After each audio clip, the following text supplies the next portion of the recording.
I was sitting there watching the game. I had my iPad out. I was on watching radar and on NWS chat. Everybody does NWS chat? Anybody do NWS chat? Yeah. Yeah, that's where all the rumors and everything happen. That's watching that, you know, you can watch the weather service and emergency management and the ham radio operators and all of the media, and everybody's putting their comments up and watching what's going on. I looked at Kathy and said, things are getting kind of dicey, and she said, yeah, and said, well, let's go down to the EOC. And it's about 3 miles south of where I live. So we went down there and started watching things, and then things sort of went south from there. The first time I turned on the sirens, it was because of what was a radar-indicated tornado that was coming our way, and it actually turned and did not quite brush the city of Joplin. I was standing in the dispatch center when that happened, had a lady call 911 and complain because we had scared her to death by turning on the sirens, and it was clear outside, and she couldn't see any reason to do it. Then when we had the tornado actually show up and we started hitting the sirens after that, people didn't complain quite so much. Has anybody seen an actual tornado? Okay, very good. I'm just going to play part of this just to give a local reaction. I won't play the whole thing. This is from one of the storm chasers.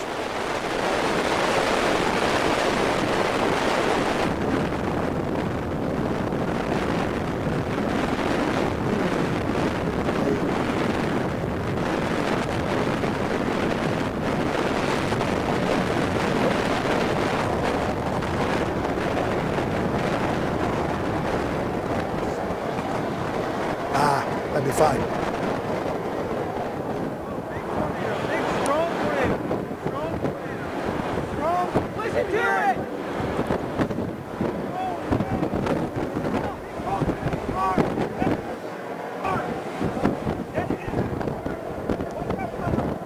Pick it up, I can't film! I can't film! I got it. We had a lot of people that did not recognize this as a tornado because it was almost entirely rain wrapped. They were looking for the traditional television shot, and many people thought that this was just a rain shaft of some sort. These guys, obviously not. Pick it up, I can't film! I got it. Stop. Yes. I got on video. Storm spotters get kind of excited whenever they do that sort of thing. This is the map of the city. This is a map of the destruction that was there. This is left to right, west to east. You can see on the far left side, if I may use this one over here, that the storm actually started off over on the far west side over here and then moved this direction. Were you okay?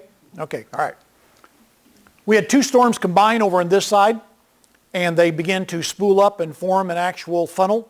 Meteorologists who have looked at the radar data told me that from the time that these two storms combined to when they actually formed a funnel was less than 1 minute. So there was really little or no warning time on this particular thing. You saw it start to spool up here as it comes across. You can see it started to widen. This is where the Joplin High School, Franklin Technical Center, where this was the main area of destruction. There's evidence on the ground that we had multiple vortices rotating around the main tornado as it came out. My EOC is a little farther north. I ran out the back door and could look and see as it passed by over here. It was your television traditional wedge kind of idea, just a giant black wedge.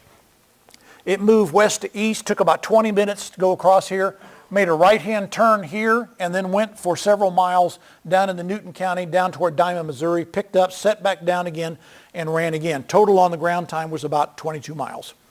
This is called the Joplin tornado, because it happened here. As you may well know, 1,200 tornadoes a year, plus or minus, in the United States. Less than 0.5% are EF5s. Of all the EF5s, we've had 3 residential areas that have been whacked by this. Oklahoma City on a continuing basis, Greensburg, Kansas, and Joplin, Missouri. The other thing that's unique about this is a lack of a long track. In Mother's Day 2008, we had a tornado come across Oklahoma, take out Pitcher, Oklahoma, cross the border into Missouri in the Newton County, just south of us, and then run 30 miles on the ground across Newton County, did $6.5 million worth of damage down there, crossed at 43 in Iris and killed some 14 people in that location, and which they never saw that particular storm coming. But it was on the ground for a long time. This one was not. So that was another thing about this particular situation.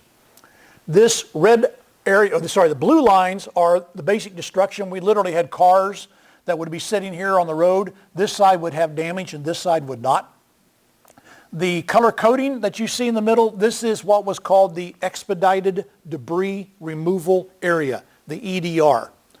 And what that is this is the area of worst damage. Normally on a Stafford Act signing off by the president for a disaster declaration, they go for a 75-25 split. Feds pay 75% of what they will allow. Local entities pay 25% and they split that up with the state or not, depending on what the local policy is. The feds came in on this and said, if you can get this particular area cleaned out by August 6th, we'll go 90-10. And we said, yeah, we can do that. Now the thing you need to understand is there's 3 million cubic yards worth of debris in there. Just to put that in proportion, the Twin Towers, 9/11, encompassed a little under 600,000 cubic yards. So this was about 5 times plus as much debris as what there was for the Twin Towers itself. Half of which was in this particular area, which we got cleaned out. We were, our then fire chief, Mitch Randalls, got up in a helicopter, flew that night and called out what he thought it looked like the area of destruction was by streets. And when we went ahead and got this map, it was almost exact overlay. This was provided to us by the United States Geological Service. They took a satellite, zoomed in on Joplin, looked at each individual lot that's there, and then rated them, color-coded them according to greatest damage down to least damage. So that helped a lot in trying to figure out where we need to be and how that's going. I like to talk to my weather spotters who are also, what's the word I'm looking for here? Theorists, conspiracy theorists, that old saw about the feds being able to take a satellite and read your license plate. Yeah. I walked in and said, can we have a copy of that? And they said, no. We'll be happy to print it out for you, but you don't get an electronic copy of it. Okay. So try and remember that. This has also been a useful map. I've had several cities that have called and asked for overlays of this, and they've taken that and laid it over their particular city and said, this is what happened in Joplin, what happens if it happens to go through here.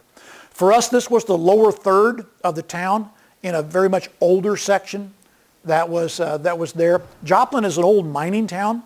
Most of the lead that was used in World War I came from the four-state area where we are. We still have a lot of flooded mines and chat piles to deal with.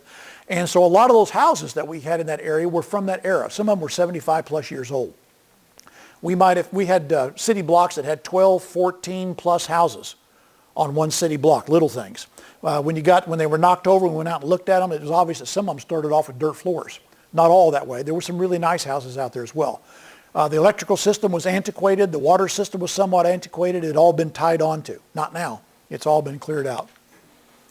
This is some, I have a whole series of photographs on this, and I've got a lot more than just what these show. And I won't try and bore you with some of these, but I just want to make some points about it. One thing is fires. We fought a lot of fires that day. Joplin at this point had no tankers. Everything is off of hydrants. When you don't have any water pressure, the old saying is, you understand EF0s through EF5s on the tornadoes, least wind 65 miles an hour through an EF5 of 200 plus mile an hour.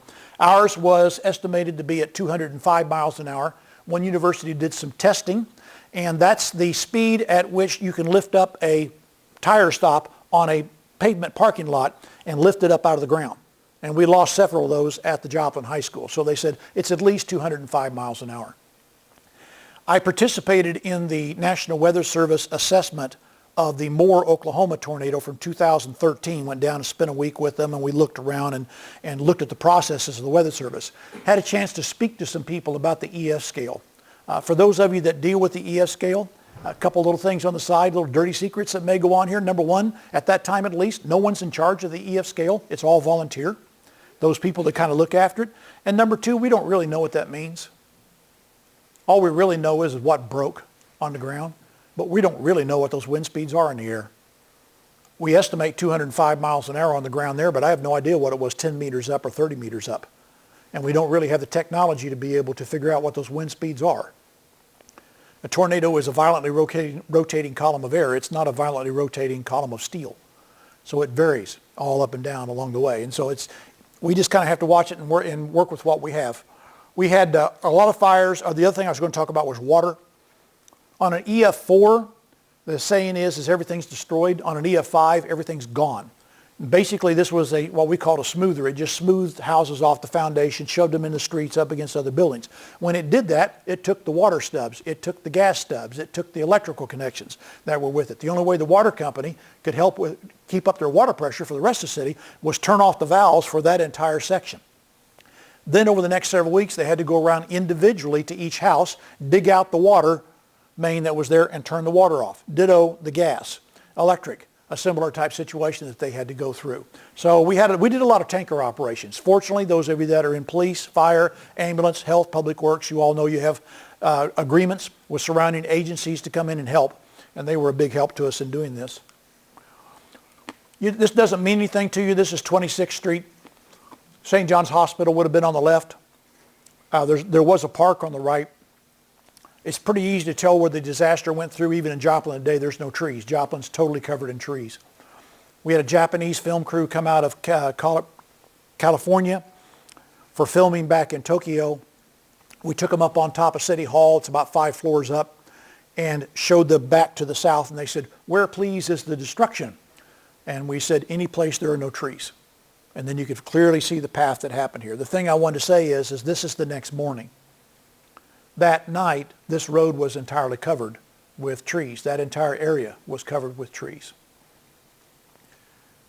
We held the Council of War on Sunday evening. Our city manager, Mark Rohr, at that time, looked up, and I remember him saying, "Job one is to clear the streets."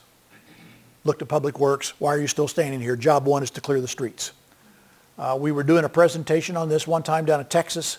Somebody said, "So how did you do all the search and rescue if we're in the streets? And so you could do the search and rescue for everybody else?" Job one was clear the streets.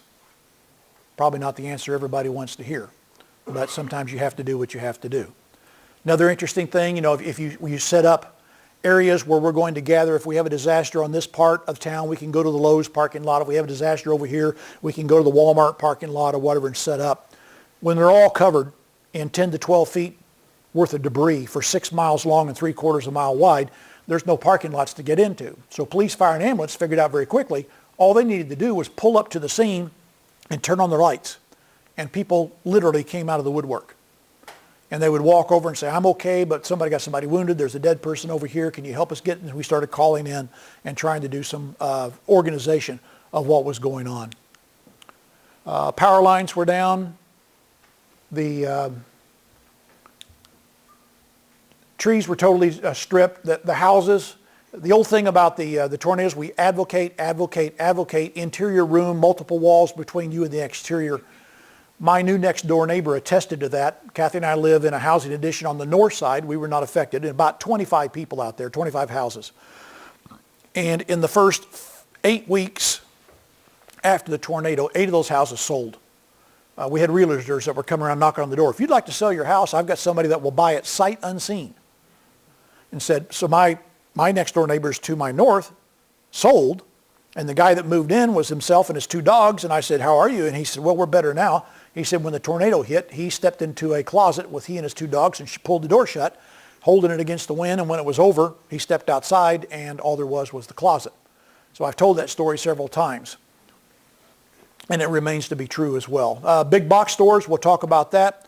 On the bottom left over there, that's St. John's Hospital in the background. It's now gone. We'll have some better photographs of that.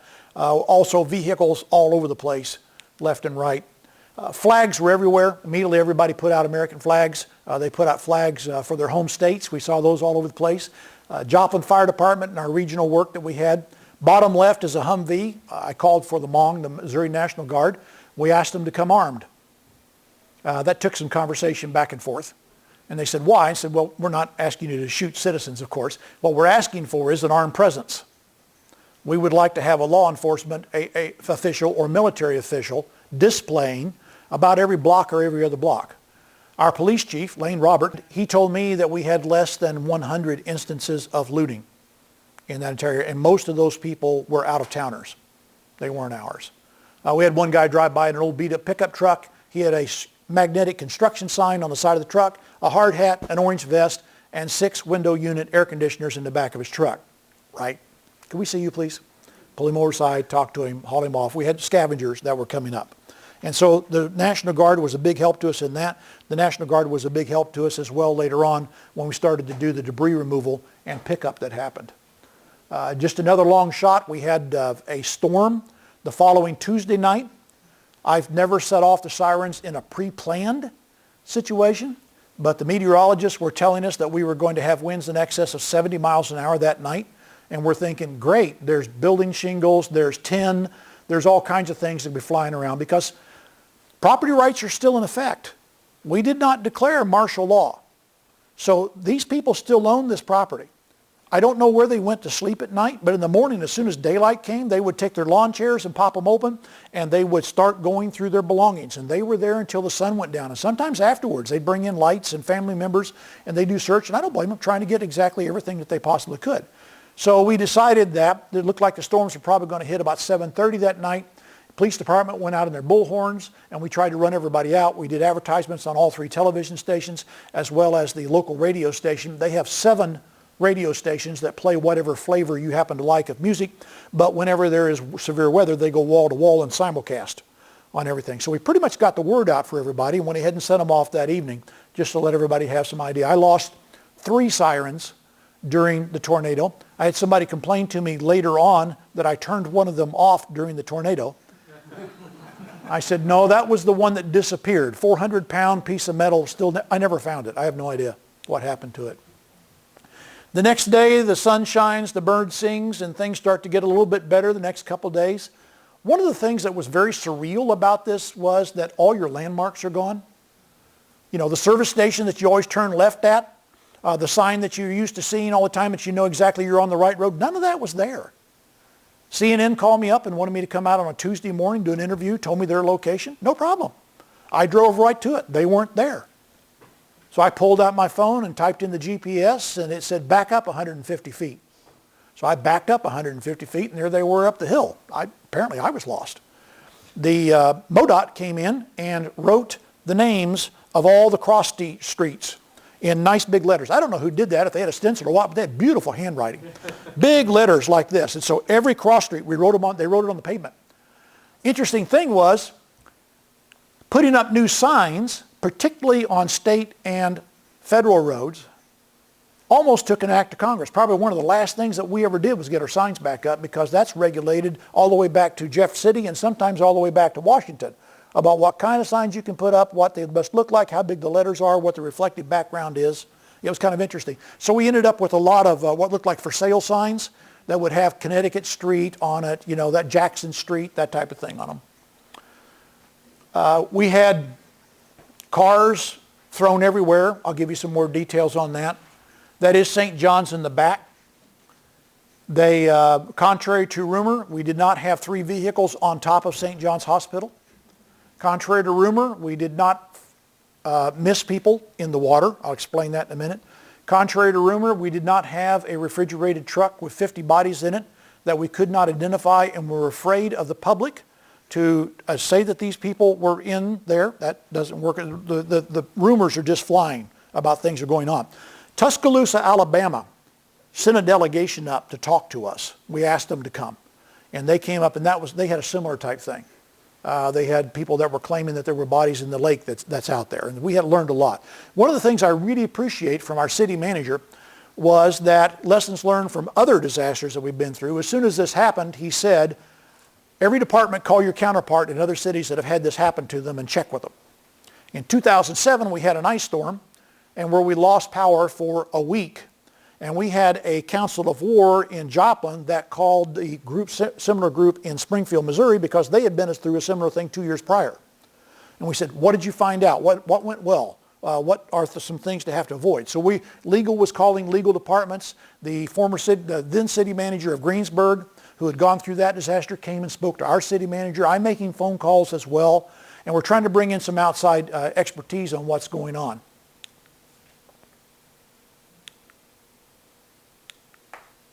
That is electrical substation on the right. It was totally destroyed. That is an elementary school on the left. We'll talk a little bit more about the Joplin schools, but Joplin had 10 schools that were damaged. 6 of them were totally destroyed. 3 of them they had already moved into and abandoned the old buildings, which they went back and did some major renovation. One thing very quickly, while I happen to be thinking about it, I have advocated for, this is my 22nd year, into this month will start my 23rd in emergency management. I have, up till the Joplin tornado, advocated for schools to put kids in hallways. I'm never doing that again. They have a video that is out on their website on damage. And they've got a camera running on Sunday night. And here is a pop machine. They've taken out the pop and they filled it full of bottled water. So they're selling bottled water out of this machine, water machine. And with the winds, it moves about 15 feet this way, then 200 feet down a hallway, then moves over to the left again into an open freight elevator, all from the wind. And we looked at that in the schools said, we're not putting kids in hallways anymore. If that had been a Monday and we'd had children in the hallways, and so they cleaned out closets, they cleaned out bathrooms, they cleaned out sub-basements. Those things about, libraries and books and stuff, I understand that those are concerned, but we're stuffing kids into bathrooms, we're stuffing kids into offices, anything place that we can get that's not a hallway because of the wind tunnel effect that's going on. That's a trailer house turned upside down. There is another long view of St. John's. Again, this won't mean much to you, but in Joplin and any other day, you shouldn't be able to see this from all the trees that should be there. That kind of a long distance shot like that should not have happened. Big box stores, Home Depot, several others were totally destroyed from that. I don't like tilt-up construction. I didn't like it before and I don't like it now. Many of our deaths happen to people who are in some of the big box stores. They tilt up the walls, they put the girders across the top. When the girders are gone due to the storm, the walls collapse.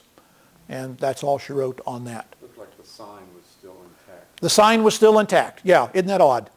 I remember standing at one house. It had been smoothed off on the concrete block foundation. Beneath it, you could see the air conditioning ducts were all nice and neatly laid out. Nothing was changed there. There was a house right next door to it. Half of it had been ripped away.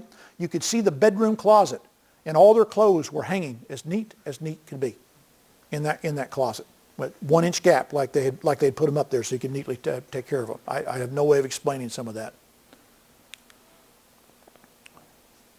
A lot of volunteers. We had a lot of people. We discussed the volunteers. There's an aerial shot of the path and the way it went. There's another one as well. Anything that you see as white is the destroyed area. St. John's Hospital again in the bottom. We have 2 hospitals, St. John's Hospital and Freeman. St. John's has now been renamed Mercy Hospital. It had to be evacuated and totally taken down. How wide was the destruction? Do what? How wide? 3/4 of a mile from north to south was at its widest point, by 6 miles long for Joplin, and then it turned right. And actually, we have a community over on the east side called Duquesne. For those that don't speak German, it looks like Duquesne when you type it. And the NOAA Weather Radio calls it Duquesne. It's kind of interesting, that electronic voice. They actually were damaged worse than Joplin proportionately. When you look at the number of businesses, houses, and whatnot that were damaged in that small community, they were far more damaged off than Joplin itself was. This is Mike Bettis from the Weather Channel. Mike was following this particular storm. Mike came in to do a report immediately thereafter. You'll see him here in just a minute get rather emotional. What he doesn't say on camera is that's when he turned around and realized that there were bodies next to him, and where he had picked out this particular area. It's really chokes you up when you see what's happened here, Paul. I mean, take a look. I mean, everything is just completely demolished. I mean, homes are destroyed. Families' lives have been turned upside down at this point. And people are just looking for their loved ones. They're looking for family members. If you take a look here at this neighborhood, all I can say is it looks very reminiscent of what we saw last month in,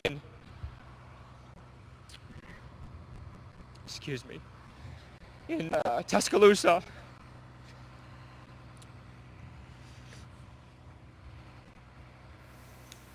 And then he goes on from there. He said people are looking for family members. That's pretty much what it's all about, is the people. The property can be replaced later on. I remember having a Chinese embassy call and wanted to know how many Chinese were involved in this. We had an embassy from Guatemala call and say that one of their residents was in our town. Could we find that resident? We tried. We came back and called them and said, We can't find that particular resident, but we have good people who said they saw him walking around after the tornado. And they said, okay, that's good enough for us. Lesson learned, one of the things that did not go particularly well was that we put out a call for anybody that might have somebody missing. I mean, there's 7,500 residential dwellings, 4,000 of which were totally destroyed, had to be torn down completely. And 17,000 people were affected, and 9,200 people had to go find someplace else to live. I'm still not sure to this day exactly where everybody went. You couldn't get a hotel room within 70 miles of Joplin. A lot of churches took people in, family members took people in, strangers took people in. That worked for about 3 weeks. And then they all got tired of living together, and so we had to do some other things as well.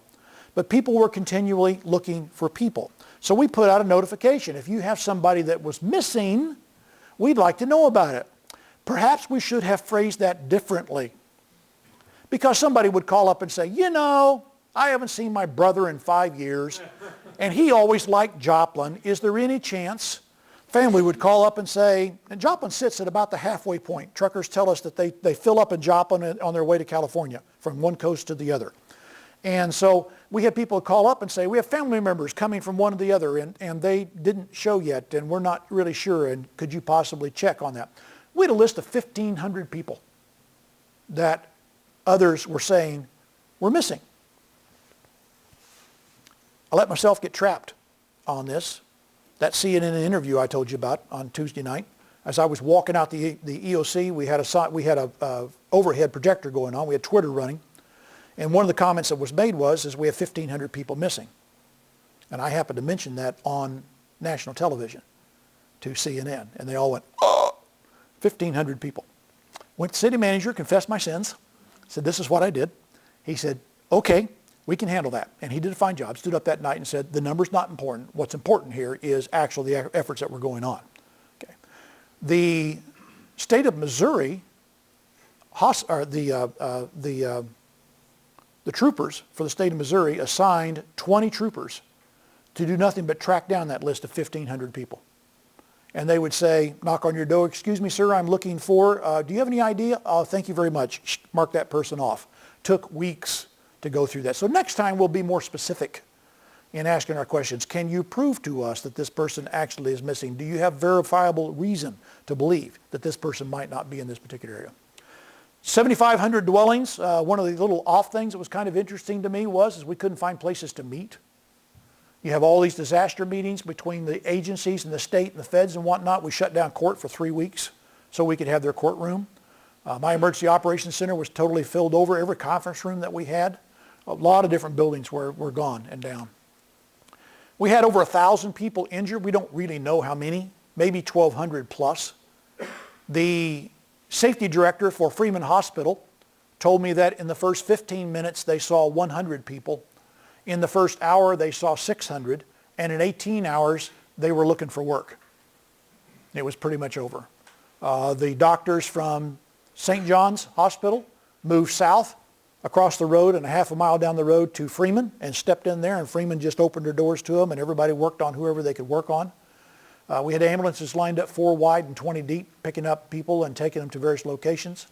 We had fixed wing and rotary wing helicopters coming in and out of Joplin Airport. Somebody said it looked like LaGuardia there for a little while, transporting people out. One of the problems with trying to identify injured was people took them to family physicians in Miami or Parsons or some other place where they always go. Sometimes they couldn't get to their doctors, and so they went someplace else. So it took several weeks to figure that out. And we had 161 deaths in that particular. You may see that as 158 somewhere. Our county coroner, who is charged legally with the responsibility of deciding cause of death, has set it at 161, so that's the number that we go with. Our health department and others handed out 17,000 tetanus shots. Lesson learned from the 2008 Mother's Day tornado in Newton County. Their health department did exactly the right thing, in my opinion. They went to the health department, they put out signs, and they said, if you need a tetanus shot, come by and we'll hand out one to you. Nobody came because people were at their property trying to salvage things, trying to protect it. So they formed strike teams and went around to the various roads looking for people and said, do you need a tetanus shot? We immediately employed that lesson learned from the years prior and started doing tetanus shots as well. So if somebody in white walks up or has a medical badge on, walks up to you with gloves on and a needle and said, do you need a tetanus shot? You best say immediately, no, or you did. So that was kind of how that worked. But we were very glad to hand those out, got a lot of serum in to be able to work with it.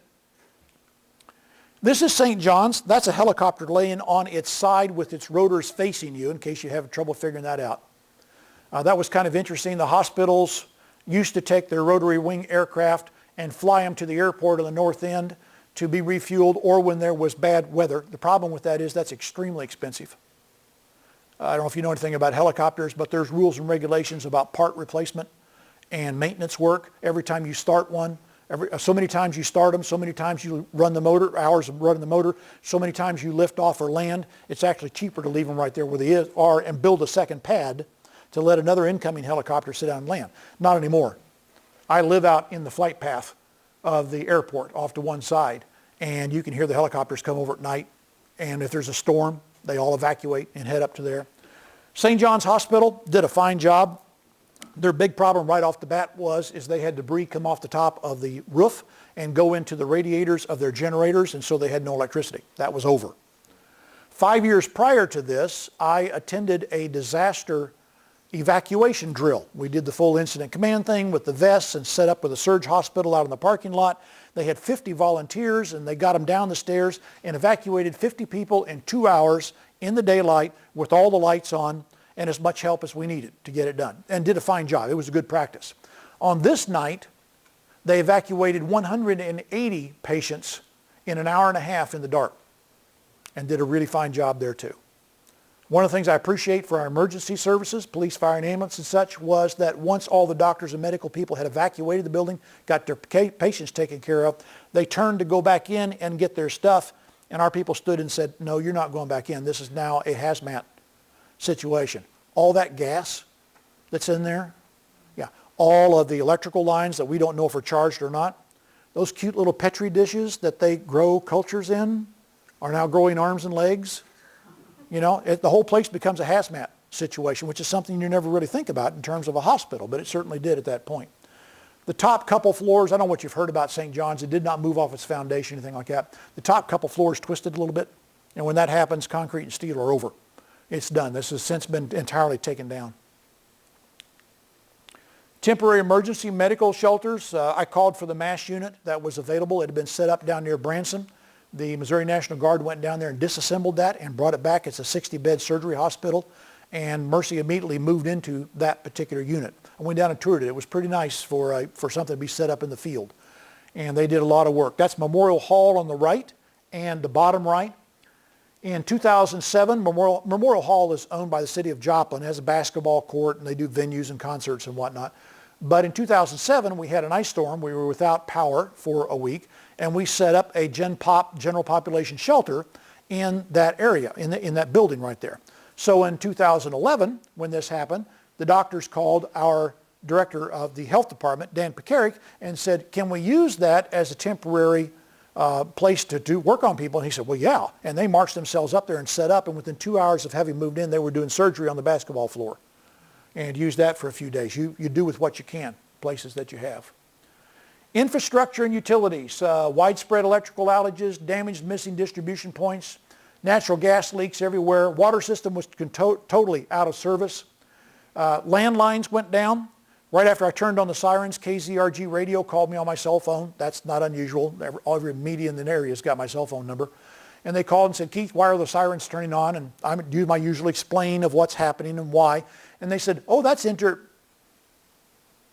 looked at my phone and thought, why did you hang up in the middle of a word? And then I realized my television didn't work and my internet was down. The radio system, yeah, we just lost all of that. Now, fortunately, our radio system was still up and running, but because we had towers on the north end and the south end, it did not affect that. But all the landlines, all the phone lines and whatnot. When I called for an incident support team out of Springfield that evening, Ryan Nichols, who was the emergency management director, was there. We have a multi-agency coordination center set up. We call it the DMAC, for Region D, Multi-Agency Coordination Center. And so they manned that station, they staffed that station, and I would call and say, Ryan, I need this, Ryan, I need that. And he would call the state, he would call the various agencies and get that going. I called him that evening and said, we need an IST, and he said, fine. I said, bring all your equipment too. And they showed up with, thanks to local Homeland Security funds, they had a portable microwave relay transmission unit. And they set that up and pointed that back toward Springfield, and we ran Cat5 cables down into the Emergency Operations Center, hooked up the phones, and we ran off Springfield's phone system for the first 3 days until we could get something back up and running.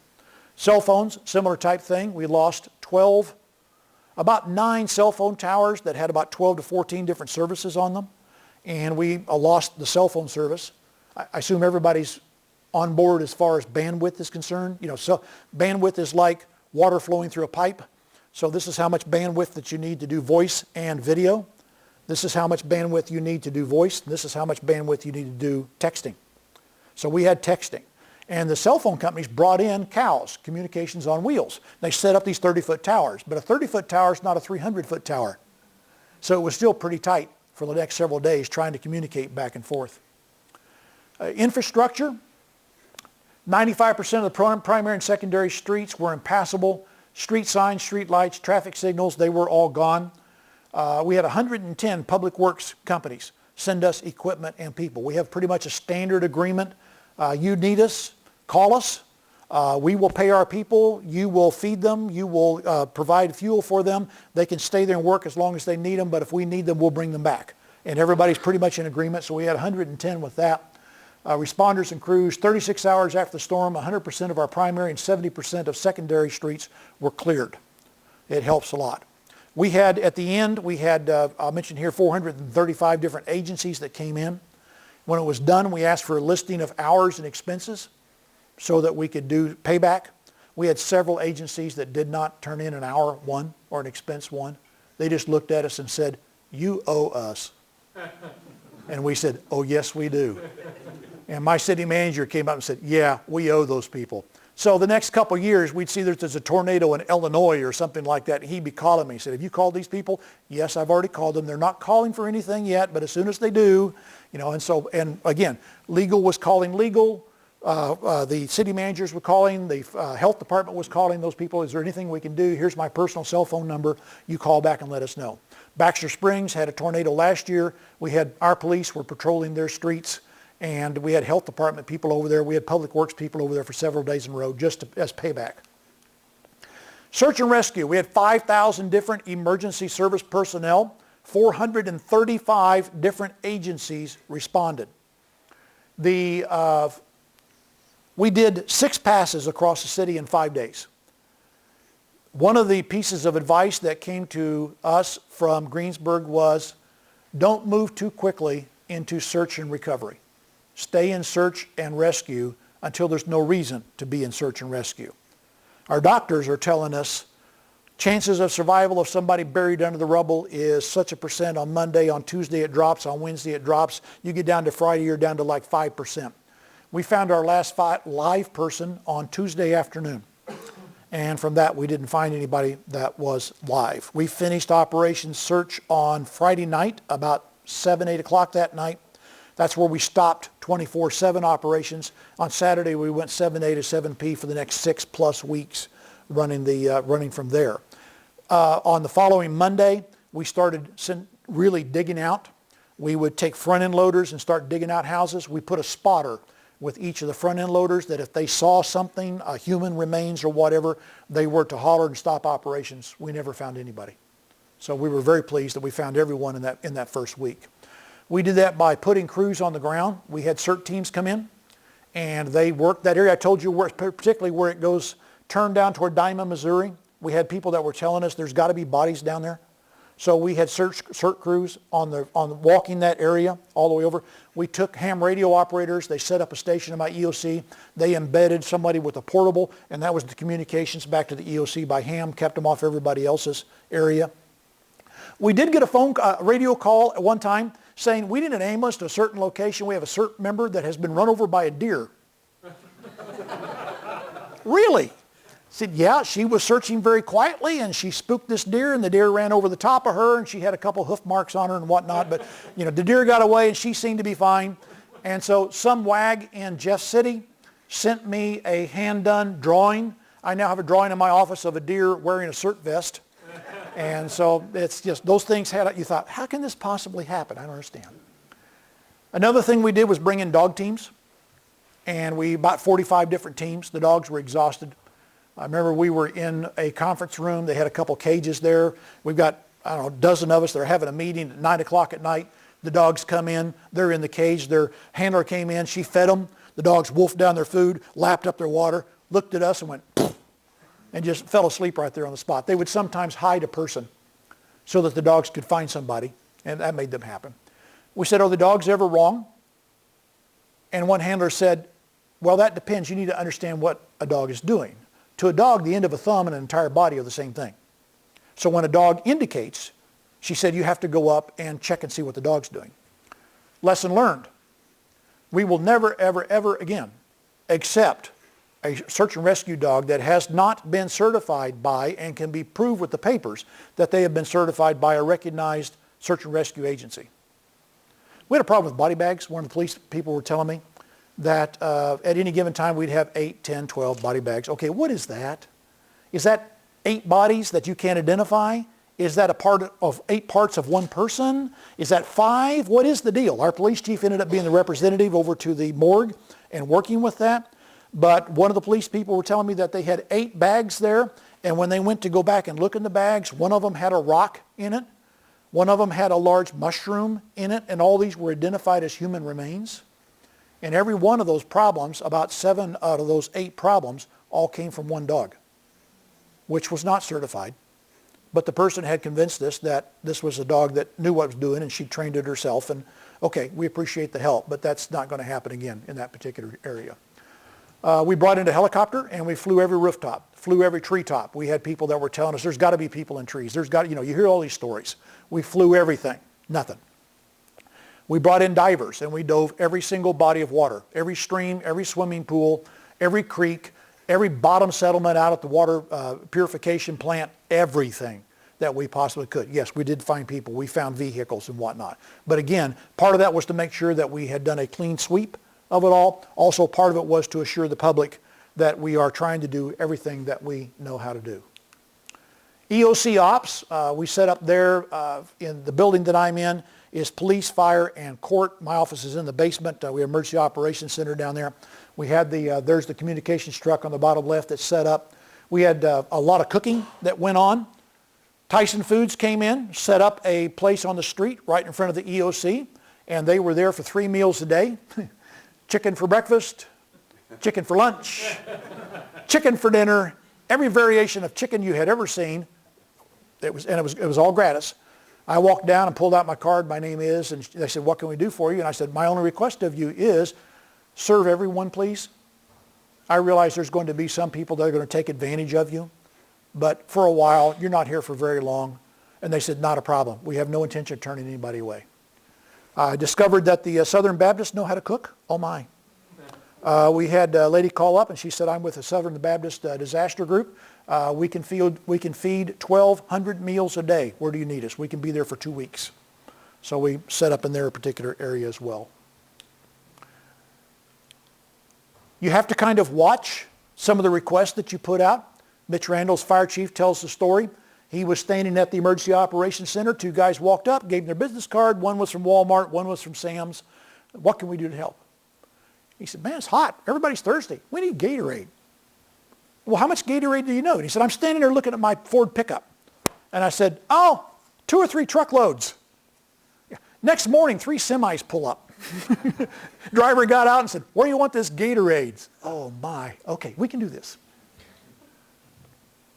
The other thing that was pretty cool, Kathy reminded me that I forgot to mention this in the presentation yesterday. Downstream Casino is not very far from where we are, and they really tried to be good neighbors. We had a snow situation one time and had 101 vehicles backed up on the road, and they were offering to put people up.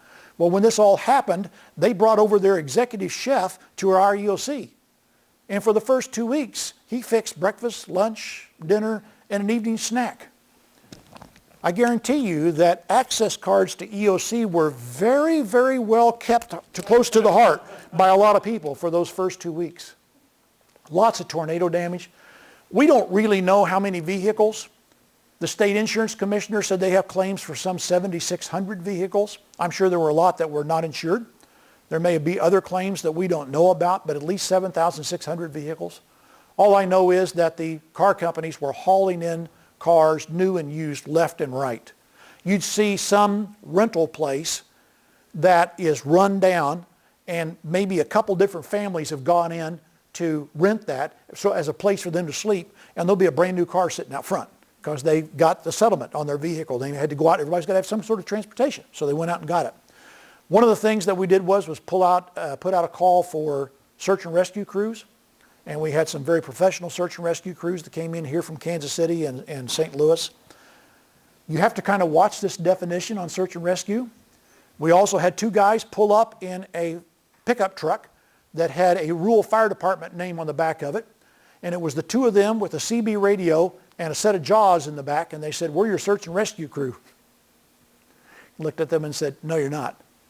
And they said, "Oh yeah, we're here to help." And said, "No, we're not taking you." See, one of the things that we needed to do very quickly, how do we say this? All disasters are local. They start locally and they end locally. They may or may not rise to national prominence like ours did, but at some point, all those nice people, however they may be, they're going to go away, and you're going to be left where you are. And one of the things that you need to do is not give up local control. Had somebody call me from the East Coast saying they were doing some research on the FEMA reaction to this, and they said, "Now, Mr. Stammer, exactly at what point did you sign over control of the city to FEMA?" I said, "That didn't happen. I'm the only one that had the disaster declaration sheet, and the mayor signed it, and we faxed it off to the state, and under Missouri law, that's all we needed to do." We never, ever turned over control to FEMA, nor to the state, in spite of what you may have heard from time to time. We had people that came in, and they wanted to take semi-trailers and turn them into housing units. They're cheap. There are a lot of them. You need these immediately. No, we're not going to have this look like a trailer court in the middle of Joplin. We had an area 6 miles long, 3/4 of a mile wide, that had basically been scraped clean. Urban renewal. What would you like to do with this?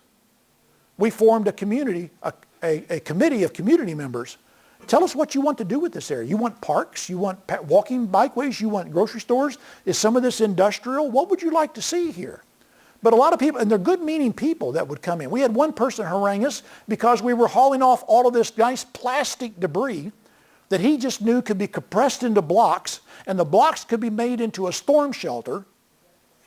And of course, he just happened to have a patent on a method of doing this, but he was very public in the way that he did this sort of thing. A lot of people with advice, but we're calling others saying, "What did you actually do?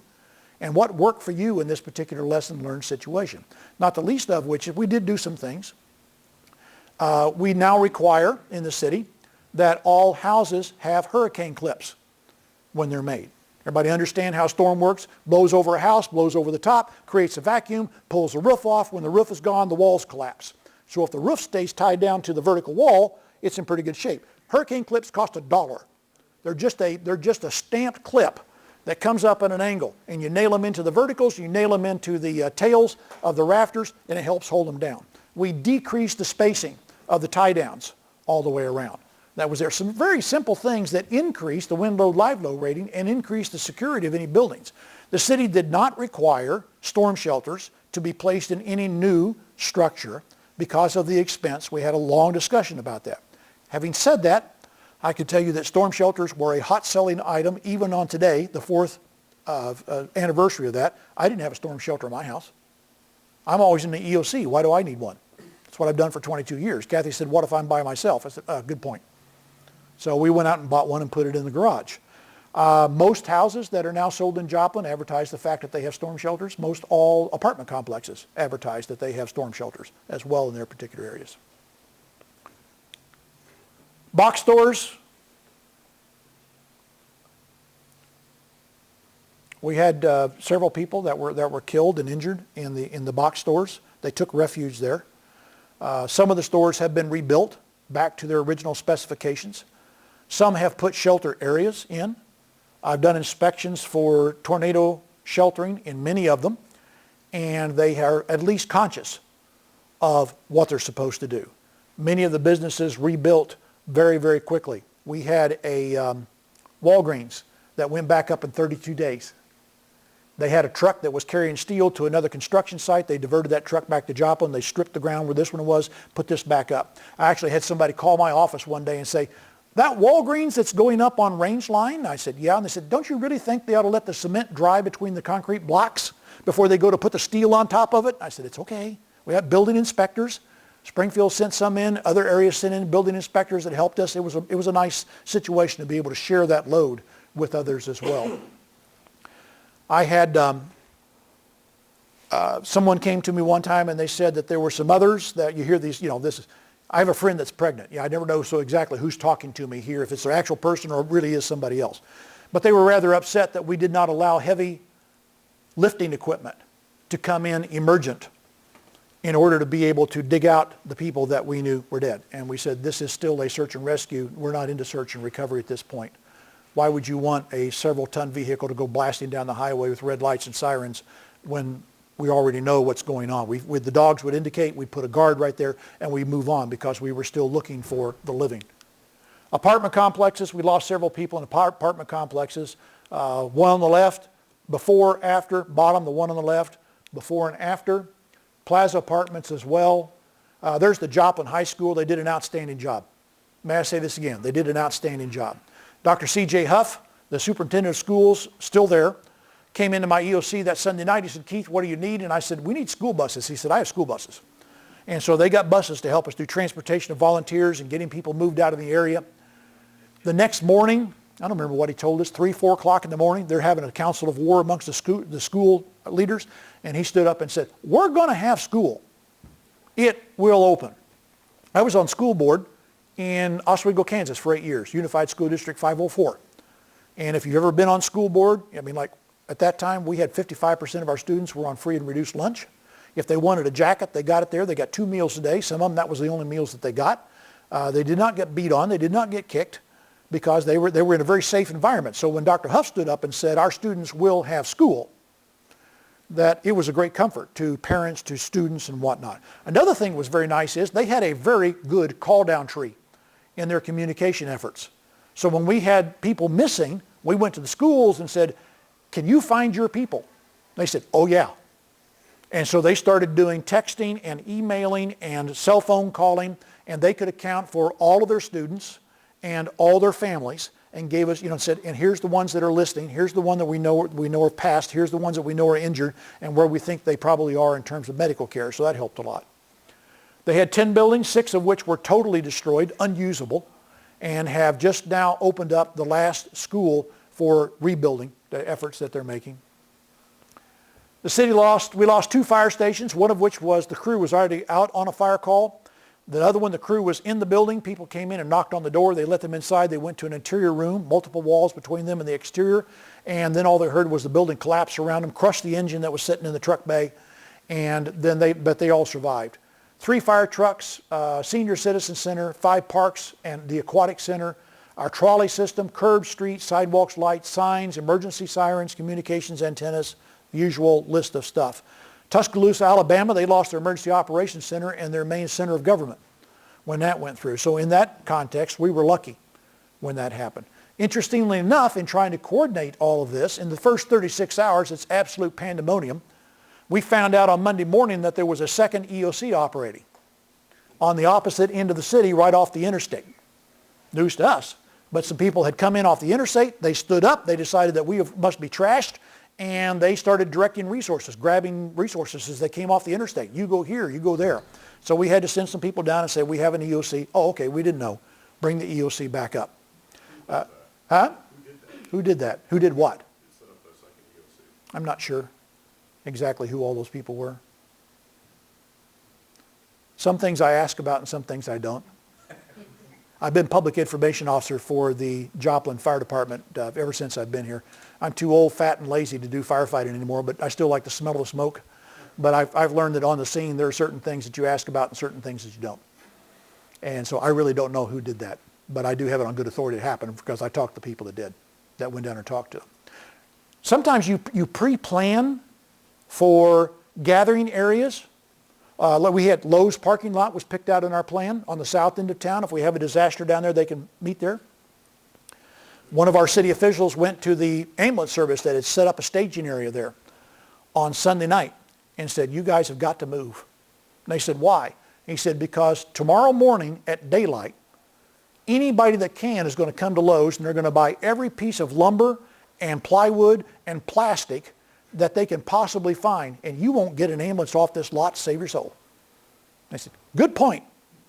So they moved their entire staging operation to another location, and yeah, Monday morning, it was pretty crazy. The media was there, the media was there, the media was there, they were there there everywhere. You all understand the old saying, the media is a creature which must be fed. If you do not feed it, it will hunt. Well, we could not feed it for all the media that was there. So all you can really do in these particular situations is manage your message. Continually tell your story. Lynn Onslaught, our public information officer, was immediately overwhelmed.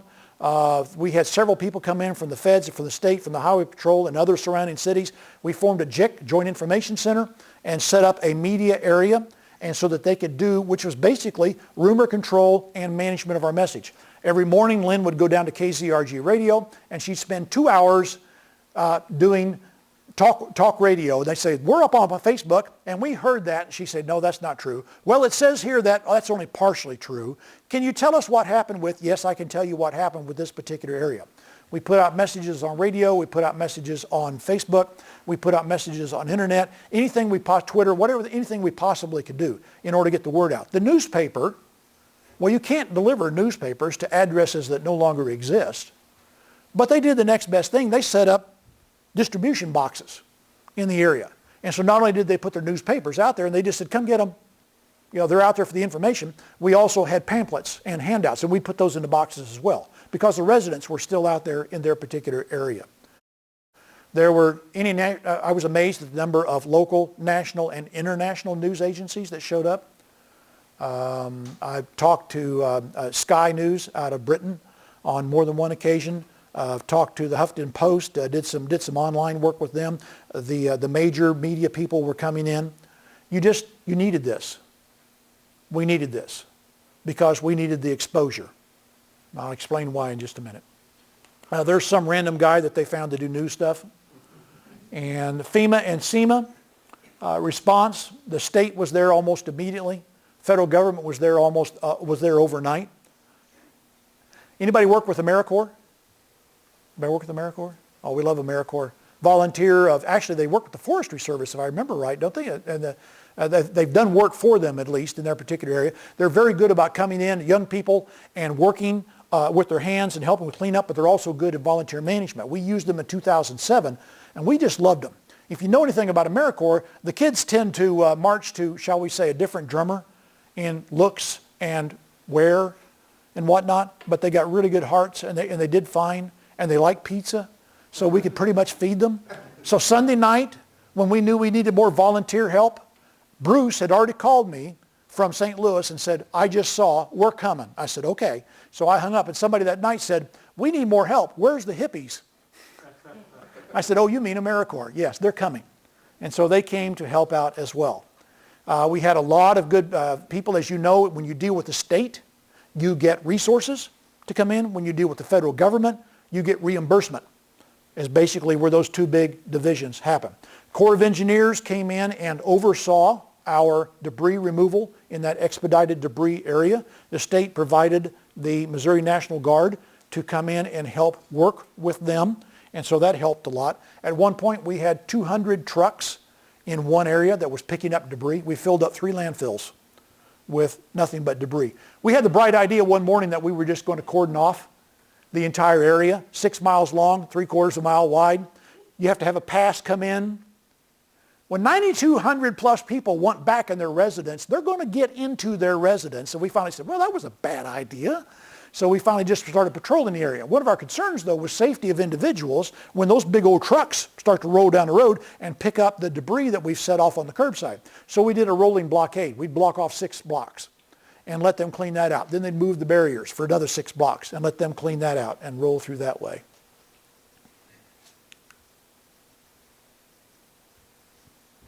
A lot of flags, a lot of operations set up.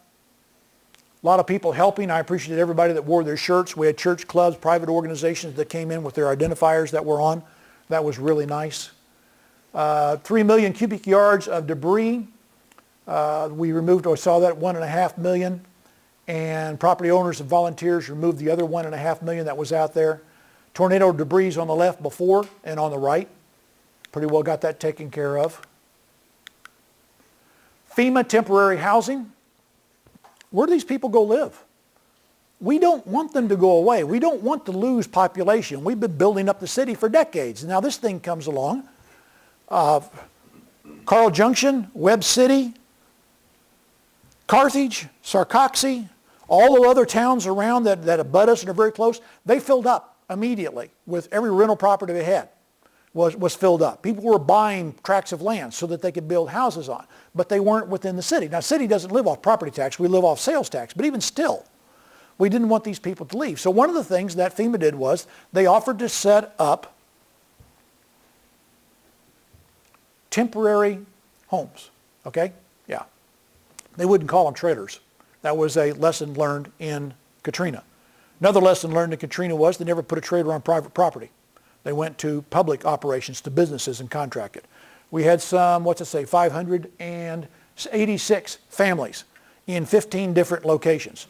The majority of which were in these locations here. That's the airport to the north. Across the highway to the south is an area of land that the city owned. And we said, you could use this. The FEMA said, fine. They came in with 2 construction crews. One worked 12-hour days, one worked 12-hour nights. They set up all the land. They set up all the trailers. Those trailers are every bit as square and plumb as you see. I just swear they're within a half an inch of each other. Somebody got out their lines and did a fine job. And it enabled people who didn't have anything, nothing, to come in there. They had 4 packs of bedding and sheets and 4 cups and 4 plates and 4 saucers and 4 sets of silverware and things like toiletries and whatever all came in a pack in the trailer. I had somebody on the West Coast, a interviewer, call me one time, and I was explaining this, and she said, "Well, it can't be all, sweetness and cream. There has to be problems." I said, "Oh yeah, I can think of one of them right off the bat." You and I live where we live basically because we decided to. We might have liked the location, we might have liked the price, it might be close to family or to work or to schools, or we've got reasons for being there. These people had nothing. They'd walk in and say, "Yeah, my spouse, 2 kids, we need someplace." "Okay, sign here, sign there. Your trailer is 4th row down, 17th trailer in. Have a nice day." And you'd move in there, and off on one side of you might be somebody whose political views are like 180 degrees from you, and then somebody on the other side that you don't even really understand what they're saying. We had 6 of those trailers that had to be crushed. Could not be resold, could not be repurposed, had to be totally crushed and hauled away to the landfill because the chemicals from making meth had so imbued the walls and the carpet that they couldn't even be used over and over. Good point. Our police chief, Lane Roberts, did a really fine thing. Every police department, we had like 150 plus police departments that came in to help, law enforcement agencies. And one of his things he said was, even the lowest of the low on the street is still a victim. They may look like they deserve to be in jail, but they're a victim. And we will treat them all with a humanity and with the respect that they deserve. And by and large, that worked. There were 1 or 2 little exceptions that we had to kind of work on, but by and large, it worked. And I really appreciated that attitude toward our citizens. They're all citizens. They all need caring for. To date, we have 182,000 plus separate registered volunteers. Registration is a really big deal. We were overwhelmed Sunday night with people wanting to help. I appreciate that. Monday morning, finally got our feet under ourselves. Missouri Southern State University out on the east side of town, 2 weeks prior to that, had signed a sheltering agreement with the American Red Cross. God bless them. They stood up. They said, "Yeah, we signed that. We meant it." And we took over their dorms. We took over their food preparation facilities. For some days, they were without electricity. They were without water. Seeing this pool out there reminds me, we have several hundred people that are coming in using their toilets. There's no water. One of their janitors stood up and said, "We got an indoor pool." Okay, water brigade, They start hauling water in, and they did a really fine job. And one of the things that we did was we set up a volunteer coordination center. Our faith-based organizations helped us a lot. Most every denomination has a disaster division, and they all know each other. They all work together, and they tend to specialize. Baptists tend to, I give a joke to my Baptist friends that they've got chainsaws. I said they need shirts with chainsaws in a cross form so they can put them up over here. And they do a lot of feeding. One of the things that the Seventh-day Adventists are big on is warehousing and volunteer coordination. The Seventh-day Adventists help us set up our MAW, our multi-agency warehouse. It was a master warehouse to where everything was brought into for donations. From there, we distributed to 5 churches that were mega churches with population over 1,000, and we used them as points of distribution, our pods. And from there, they distributed to other areas as well, all the way around. So that worked out well. They also helped us with our volunteer agency, our volunteer coordination center, where somebody came up and said, you show up and say, I'd like to help. Thank you very much. Glad to have you. Go to Missouri Southern. Stand in line for 2 hours. Fill out the forms. Tell us what you can do. We will then assign you a place that we need you to help. And if somebody says, no, I don't want to do that, I just want to come in and help, my next comment was, thank you, friend, we appreciate that. Get yourself on down the road. I'm not going to do that. See the cop with the gun? He will escort you down the road. I'm sure there's somebody down there that will think along the same way that you think. But we don't need people who can't get along. I don't know what your hiring practices are, but all else being equal, I hire for 3 things. Can you do the work? Will you do the work? And can you get along with the people who are already here? We are non-denominational, non-ecumenical, non-political, non-this, non-that. We only have one thing. We have a mission. And the mission is we have people that need help. And if you are able and willing to do that, welcome, friend. We have work to do. And that was one of the things that we promoted. Over 1.5 million hours of volunteer service. Home Depot, they put up very quickly. I need to tell you here and now, I do not personally worship at the Church of Academy Sports. But there are a lot of people who apparently do because they called my office weekly. When is that building going to be open? I need my hunting supplies. I need my fishing gear. Okay, people were quite thrilled when that particular store opened up. A lot of construction work that went on around the area. Political needs, I don't know that I mentioned that political thing. Can we talk a little bit about politics just for a minute? Those of you with delicate ears are welcome to not listen. Ladies and gentlemen, boys and girls, sports fans and friends alike, I'd like to give you a terrible truth. Now you need to write this terrible truth down so that you learn it, because it's going to be a terrible truth for the rest of your life. When you were young, you were foolish, and you thought there were several games in town. There was the game of love. There was the game of money. There was the game of religion. There's the game of politics. There's the game of business. There's the game of art. Lots of different games that are out there to play. But at some point, you become old and wise, and you realize that there's only one game in town, and that is the game of politics. Learn to play the game of politics. If you cannot play it yourself, you need to find somebody who can. A volunteer or hire somebody to do that. Why is that? May I be blunt? Everybody know the golden rule? Yeah, whoever has the gold makes the rules. And in this case, it comes from the state and federal governments. So our politicians, both state, local, state, and federal, were golden. They stepped in and said, what do you need? How can we make this happen? They put this kind of notification up in front of the president. He said, yeah, I think that needs to be. To the point that the president showed up. Well, when that happened, people said, isn't that going to cost you a lot of money? Don't you have to do resources? Yeah, we've got to have to deal with the, Secret Service and all the people that come beforehand. And then you have to have all the law enforcement around him and the fire engines and the medical people and everything else that needs to be going along. It's okay because he carries a checkbook. He has the keys to the kingdom, if you will. And when the president says, I'm going to Joplin, Missouri, the week before we started having department heads, federal department heads show up, and the week afterwards we had federal department heads show up, and they were there. What can we do? How can we help? What kind of things can happen and go along? We need to work that. Representative Billy Long, I still swear he had a cot in my EOC every time I turned around. He'd be standing there talking to me for one reason or another about things. We worked that angle as much and as hard as we possibly could. I was asked to go to Congress and testify before a federal subcommittee regarding FEMA reallocation for that particular year. And International Association of Emergency Managers asked me to go do that. I said, sure, be happy to. And then my local people were also saying, and don't forget to mention Joplin like every other word, just to make sure that we keep our name up in front of everybody. It's just something that has to be worked. Size, you saw that, number of people affected, debris, influx of people, need for special resources, damage, communications, severe weather, talked about that. Missing accounted for, talked about that. Special visitors, there's the POTUS, President of the United States, the VPOTUS, the FLOTUS, everybody else that's out there. The media, medical services, animal control.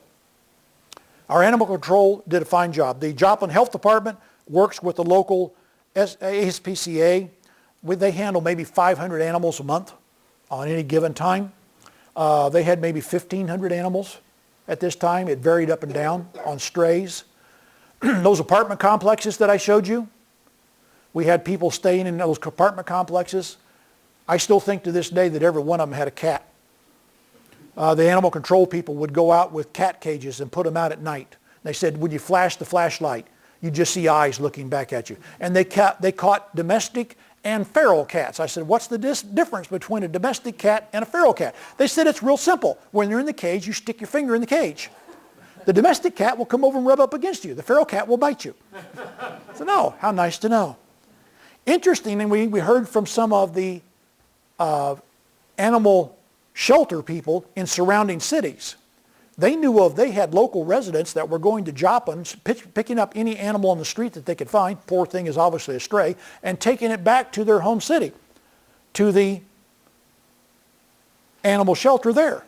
And the animal shelter saying, where did all these animals come from? Well, they're Joplin animals. Don't you understand people own these animals? They're looking for them. Yeah, we had 529 that were returned. Chip your animal. $25. You can probably find them on $15 on special days at the local ASPCA. Chip your animal. Run the wand over them. These belong to the Jones. Tragic reality is the Jones can no longer keep that animal. They have nothing. Their house is gone. Their family's gone. All their life books, their stories, they have nothing. They're staying in a hotel somewhere. So they can't keep Fluffy. They rehomed as many as they could. And then they had an adoption weekend. And on one weekend they advertised. We had people from every state in the union show up to adopt an animal. The first thing they did was get rid of all of the animals that they had locally. People still wanted animals. Well, you know, if you're from California, what difference does an animal come from Joplin or came from Webb City? It's still Joplin from that perspective, right? So they started bringing in animals from other places. Their job is to adopt animals. So this one wasn't Joplin. It's from 3 miles away in Webb City. Somebody in California says, close enough to me. And they take an animal back with them. They did an outstanding job. I just really praised everything that they did. Recovery stats, unemployment is way down. We now have $112 million in CDBG grants.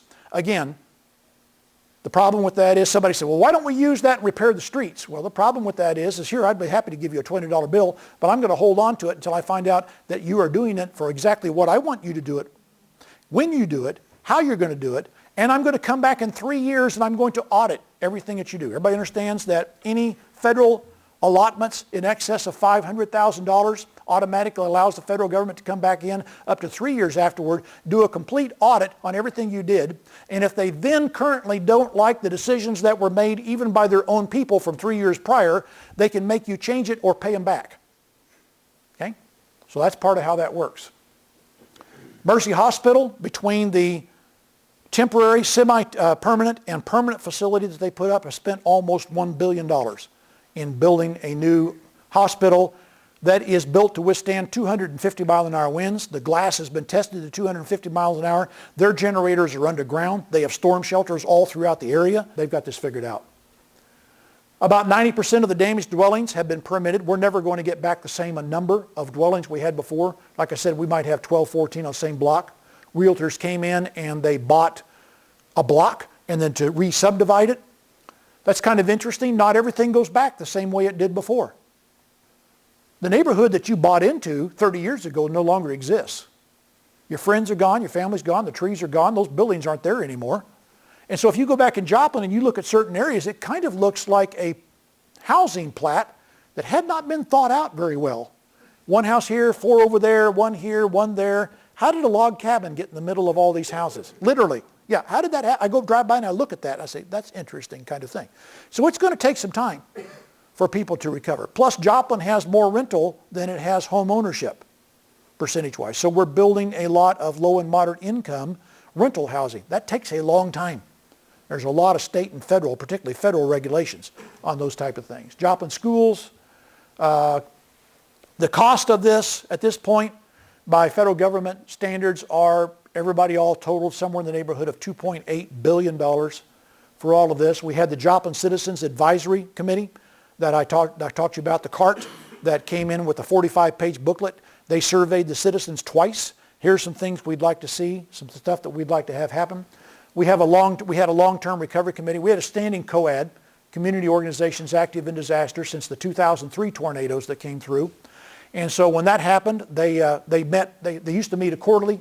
When that happened, they immediately went to weekly, and we formed a long-term recovery committee.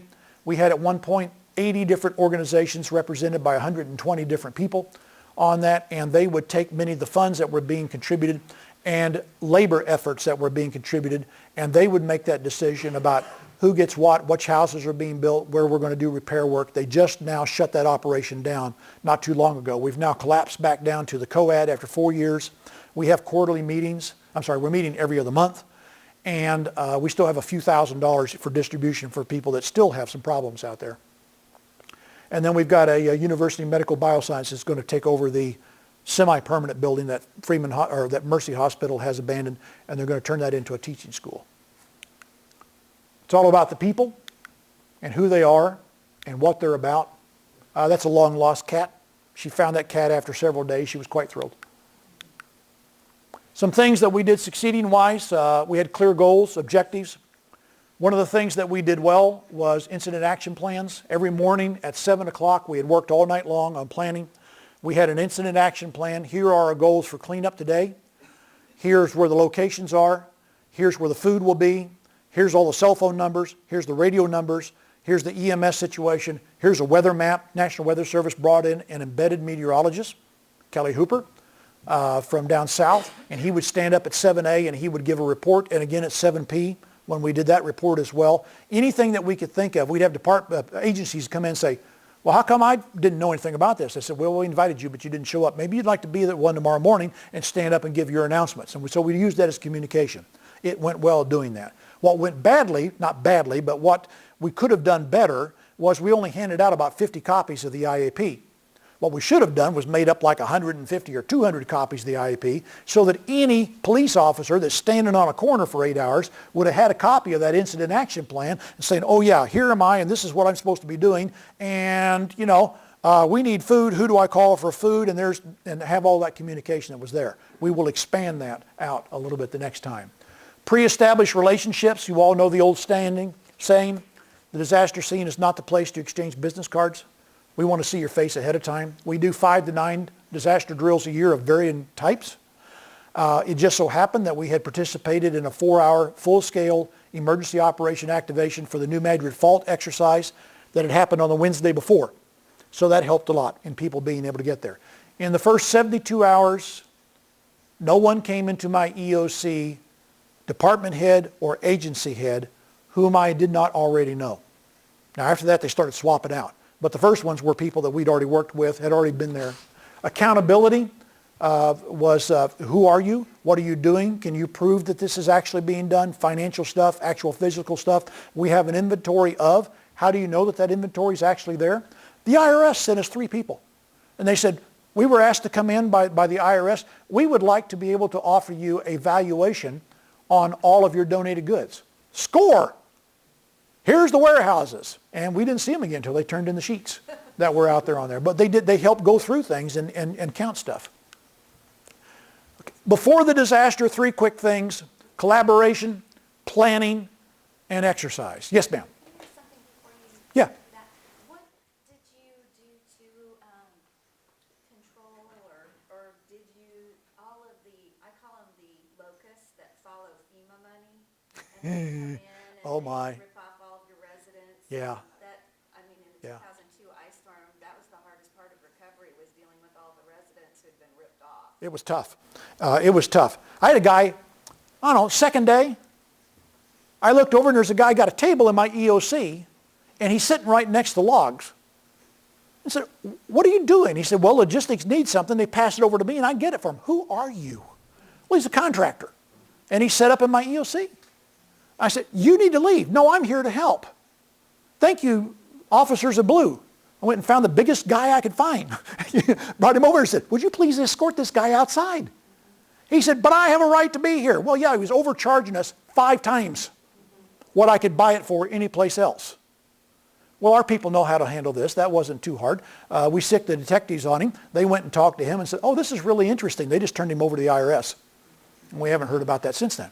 But yeah, there would be people that would follow the contractors, the roofing. One of the things you have to do is one of the things we said was, no repairs may be made electrically except that they have a city electrical license. And then they reduced or got rid of the cost. Reduced it down to nothing. We weren't trying to make money on this. Plumbing repairs, roofing repairs, remodeling repairs. You must have a city license. The idea was we forced them to come to City Hall. We'd look at them. Who are you? Show us your credentials. It didn't always work. There were still some scam artists out there, but it helped a lot in trying to manage. There's no such thing as control in these situations. You manage your message, you manage your people, you manage the disaster as best you can, but you're never going to control it 110%. Anybody else? Let me just do these slides real quick and then we'll do this. Collaboration's key, planning is key. Let me just say something very quickly about planning. I hate highly detailed plans that say in the event of. This is what every single person's supposed to do. My plans are guides about how we're going to coordinate and play together in a sandbox. I got a separate item that lists phone numbers and that type of stuff, but those things change all the time. My local emergency operation plan doesn't say that. We don't tell police how to do a felony takedown. We don't tell fire how to put out a house fire. We don't tell EMS how to fix a broken leg. We don't tell Public Works how to move trees. We don't tell the health department how to give tetanus shots. And for goodness sake, we don't ever tell emergency management how to stand around and drink coffee. Everybody has their skill set, right? And so we expect you to bring your skills with you when you come to the disaster. What we are trying to say is in the event of disaster, police will do this, fire will do this, and when we do unified command, which we did the whole time, that kind of varied. Those that like strict command structures, they would come around and say, now who is in charge? Who made all these decisions? And I went, what day was that? And I'll tell you the group vote about what it was that we needed to do. I can honestly say, having been there in the thick of it, that there was never any one person who stood up and said, I'm in charge, you're not, shut up and get over it. Not that those feelings weren't there from time to time, but the overwhelming need of the many tended to overlay the aspirations of the one in our particular situation. We did exercises before. During the disaster, this is real simple. If you've ever taken Incident Command 100, 700, 200, 300, 400, 800, at all, this is in every one of them. People come first. Scene management comes second. Property preservation comes third. If you keep those in order, you will not go far. You will not stray far. And then after disaster, this is real simple. List all your needs, list all of your resources, and match the two. That will tell you where you're short, and that will tell you where you're long. It's pretty simple to do that type of stuff. Questions from anybody? Yes, sir. Your public safety radio system, you said it stayed up. You had 2 towers. Yeah, we had 2 towers, north and south. We're on 800. The rest of the world is VHF and UHF. The way we solved that was we took handhelds, about 50 of them, and we would take a police department would show up, and we'd give them one handheld and tune it to that channel and say, contact the EOC ops for police on that channel. Meanwhile, use your own car-to-car amongst yourselves and stay as a separate group that was out there. But yeah, all of our communications did stay. Then you said after about 3 days-ish, you Started getting phones back, and yeah, started getting most everything. It started to gel after that. Yeah, after about 3 days. A lot of good things after 3 days. Somebody asked me yesterday about organizing the particular disaster. There's no organizing. There's just trying to figure out what happened to you. You know, Sunday night, people were calling me, how bad is it? I said, I don't know. Wait till the sun comes up. Our responders were calling back and say, we have got to have hundreds dead. Got to. In that particular, fortunately, it wasn't quite that bad. But after about 36 hours, it started to improve, and certainly after 72, we kind of had a handle on things as to what, the communications came back up and several other things as well. Yes, ma'am.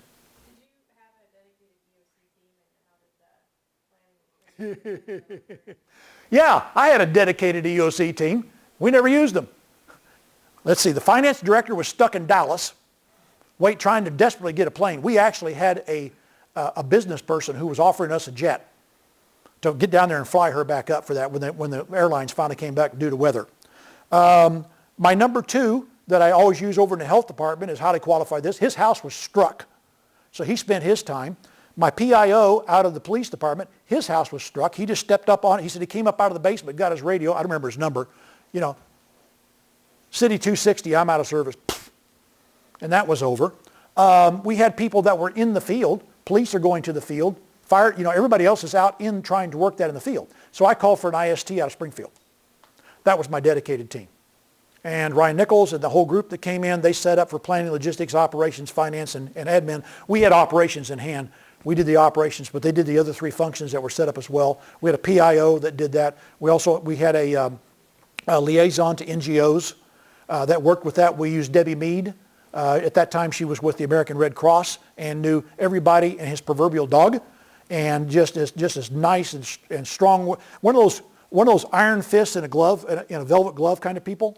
And so she knew how things worked and what was going on. She's the one that set up our MARC and some of the other things that the multi-agency resource center that we had set up. Everything I had planned out was done on the first strike.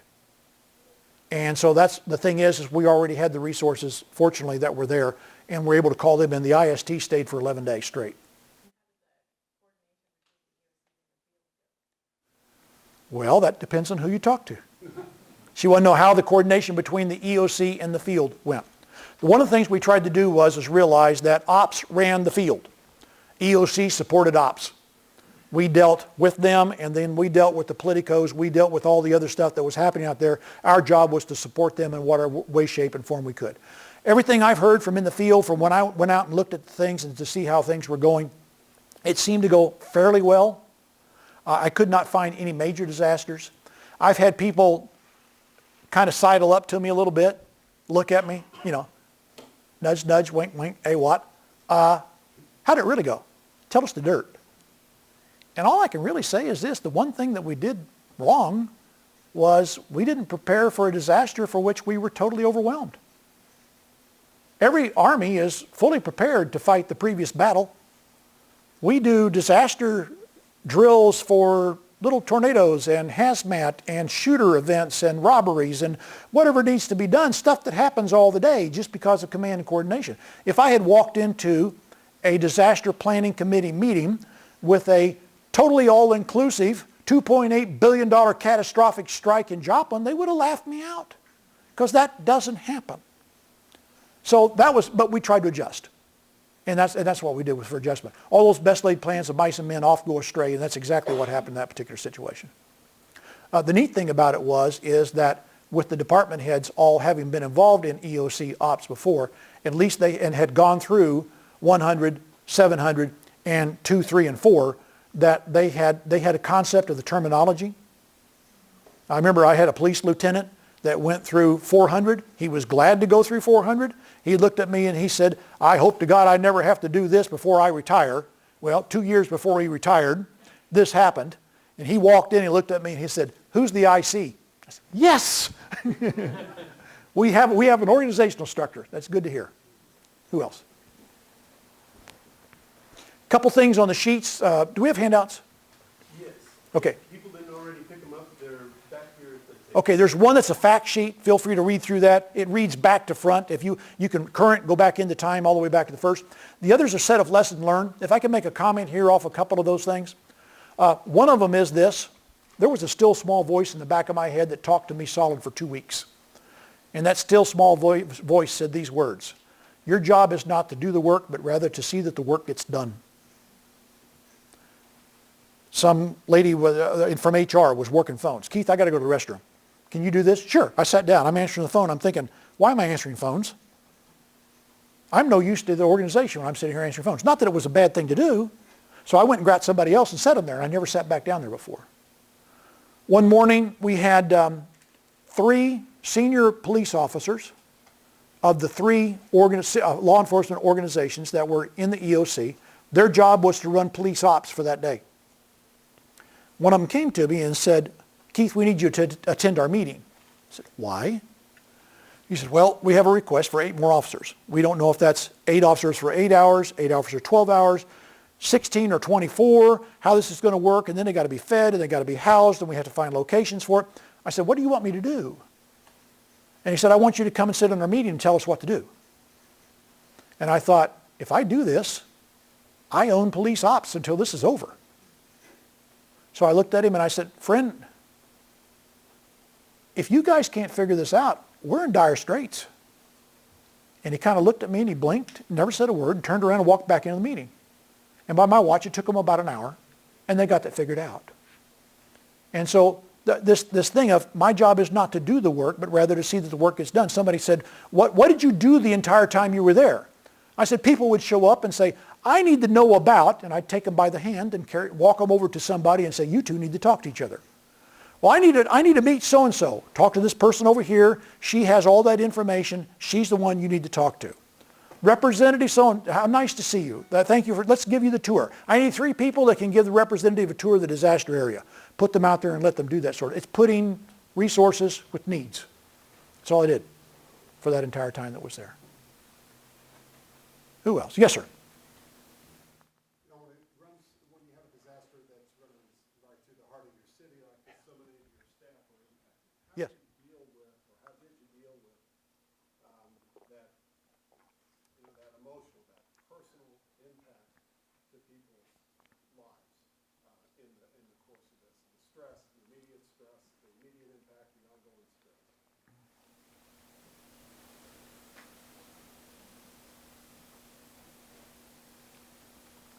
It's been 4 years.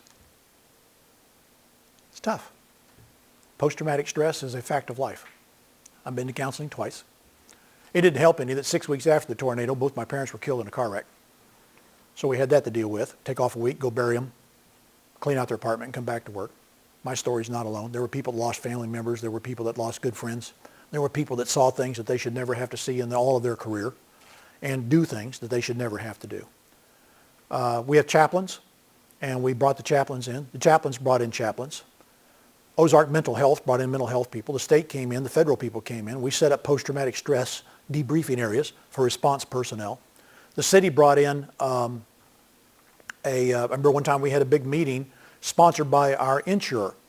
And it was a medic who had been through these type of things and was talking about mental health and how it works. When I was over, I walked up to him and I said, how long does this go on? He said, 3 to 8 years. Depending on who you are and how bad it was and what your emotional makeup is. The first thing I think we did was recognize it was a fact of life and not try to bury it. The second thing we did was try and hold up people who were examples to others. Yes, I did go through post-traumatic stress debriefing, and it helped me so that it would encourage people. And the third thing that we did was stay after it. The current fire chief put out a notice not more than a week ago, May 22nd's coming. You know, if you need somebody to talk to along this line, we would highly encourage you. Here's telephone numbers. Here's people that you can visit with. Take the time off to go have those kind of talks that were out there. It's just a fact you have to deal with. As we said in the lessons learned, I think my last line there was, there's nothing special of the people that were there. We're ordinary people who found ourselves in extraordinary circumstances. Most stepped up. Some walked away. I think each of us have our own limits. And those that recognized them dealt with them, and there's some that are still there. It's been 3 years now, and that's about right. We started to lose people. They found other jobs. They've done their part. They served their time, if you will, please. And others are still hanging on for one reason or another along that line, but it's still something carried with you. Those of you that are in emergency response, you know this. This is nothing new. You've seen the scenes. You've heard the stories. You've been out there yourself on these kind of deals. And it's just a fact of life. Yes, sir.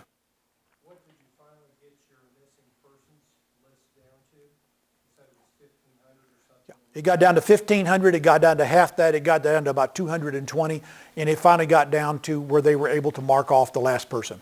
We either identified them as somebody that had been killed, somebody that had been injured, somebody that had been misplaced, and then there was a few that it was obvious that they they were never a part, should never have been a part of that list as well. And then your FEMA trailers where people stayed in at the airport, Yeah. how long did that last before they finally found? That lasted about 24 months for some, 18 to 24 months, depending on the person that was there. They kept reducing it down. Every time somebody would leave, they'd find a place to live, FEMA would haul the trailer off. Take it down to Crowder College in Newton County and put it on the base down there. So that reduced the number of trailers. You can't rent another one out if it's already gone. And then they would encourage people. They did do flyers. They did job fairs and trying to help people find locations. And they would work with our long-term recovery committee to try and find apartments. And they would help them with financing on the rent for the first 6 months or such things, SBA grants or anything possibly could to keep getting people out. You got down to the last few that had to be encouraged to leave, but eventually they said, this is the last drop dead date. We're not going to do this after this time. Yes, ma'am. Well, I'm not sure how large the city staff is in Joplin, but supposedly you would have employees who were in that strip whose houses were gone. Right. Did the city manager give them like time off work, or was it all hands on deck? We don't care what's happening at home. You're expected to be at work. What was kind of the? No, the rule that went out was if you're affected by this, you need to deal with your you need to deal with your family, deal with your situation. We understand. And so then others stepped into that gap. I mentioned the public information officer. She borrowed PIOs from other cities. Public Works borrowed inspectors from other cities. We had police, fire, ambulance came in from other cities, and they just practically lived there. I mentioned we lost 3 fire trucks. We had fire engine company, manufacturing companies that just showed up with trucks and said, here's a truck, use it. When you're done, give it back to us. We had a lot of that kind of stuff. So when it came time to our own employees that were affected by that, the word that was put out was, is you deal with what you need to deal with. You come back when you can come back. They were wise enough not to say it's all hands on deck, we don't care. It wasn't that kind of situation, no. Yes, ma'am. You mentioned that in a recent severe weather event that Mercy put in their action plan based on an upstream tornado warning before the city or before the Weather Service issued anything for the city. Do you find that the hospitals and maybe some other larger organizations are more reactive now to Oh my, the weather that's yes. coming? And Yeah. has that caused financial issues or any other issues, because obviously you haven't had a damaging tornado in the city since then? No. Yes, they're much more proactive on what's going. They were always reactive, but it was a step behind. Now they're proactive on what's happening. And I'm encouraging that as best I can. I don't want to be the choke point for the city. Well, we can't do this unless Keith says so. No, that's not how this works. You make your best decision. I'm putting the information out there. I'm telling you what's going on. I'm passing out the information that I'm getting from other sources. You need to know what I need to know. And then for your organization, family or whatever, you make your best decision. One of the things that we're having to deal with is we have a lot of FEMA shelters that are now out there in the schools. I don't blame the schools for selling them, for building them. I wouldn't mind building a building for 25 cents on the dollar.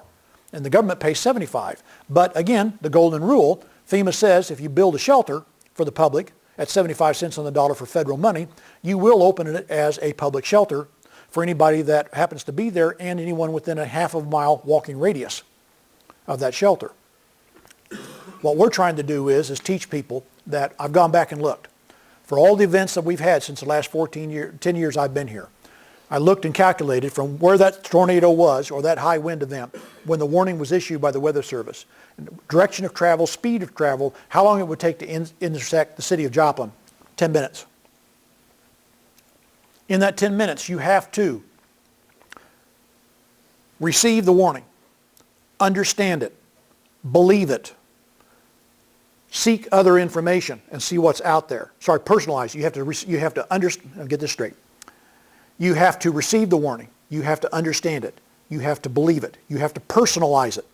You have to seek other forms of information, decide to act and act appropriately. Those 7 steps. People jump through those back and forth. They don't hit them all the time. And you got to do that in 10 minutes. We tell people that's not enough time to get in a car and drive 95 miles an hour down the street to the local shelter. It's only enough time to shelter where you are. So we're encouraging schools and others to be proactive. If we're under a tornado watch, open the shelter now. Joplin went under a tornado watch at 1:30. Nothing happened for 4 hours. open that up. If a hospital wants to do that, that's fine. We are more than welcome to it. Are people in our city going to react negatively to that? Not for a while. I'm 62. I fully expect that for however many years I continue to work there until such time as I retire, no one's going to complain about the occasional false alarm on a tornado. Not there. Maybe in other cities, but not there. Very good question. Thank you. Who else? Anybody? Well, Dan, I've taken up all your time. Well, Keith, thank you very much.